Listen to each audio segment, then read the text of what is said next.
New week, new project. Ay, charot.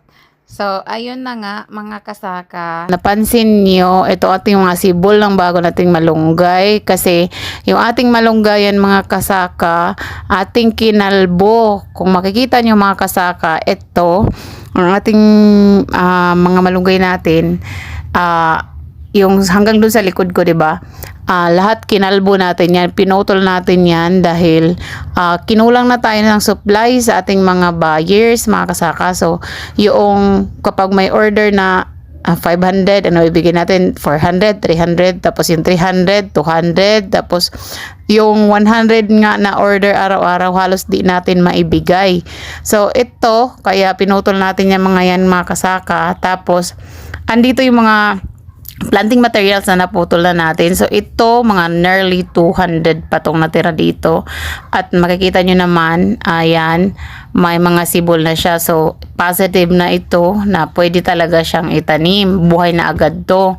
So, umanhin dun sa mga nag-order or mga nausap sa atin ng pangtanim na malunggay, hindi natin ito mai-out kasi magpaparami pa tayo ulit dahil nga, kagaya ng sinasabi ko, hindi natin natutugunan lahat ng order nila. Kahit yung mga mamimili natin, yung mga naghahatid sa atin, hindi na nila kayang supplyan tayo.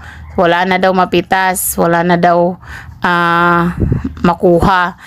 So, isipin mo nga naman, mga kasaka, nasa every week, ang order nasa 2,000 every week sa ang malunggayan mo yan kukuhain, di ba?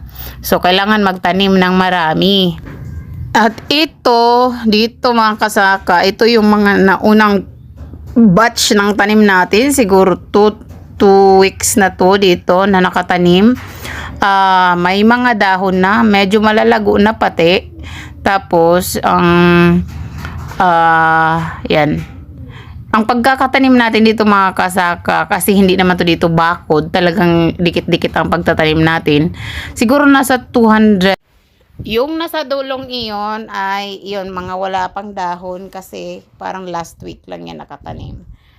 At ang kagandahan dito, mga kasaka, kasi hindi na to dito napupuntahan ng mga hayop. Meaning hayop na mga hayop talaga na alaga, mga kambing at baka. So, maiikli ang pagkakatanim natin dito kahit hanggang tuhod pwede.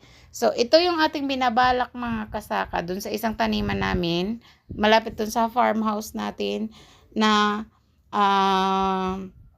imamakro na lang natin siya. So, pag focus na talaga natin, mga kasaka, na parang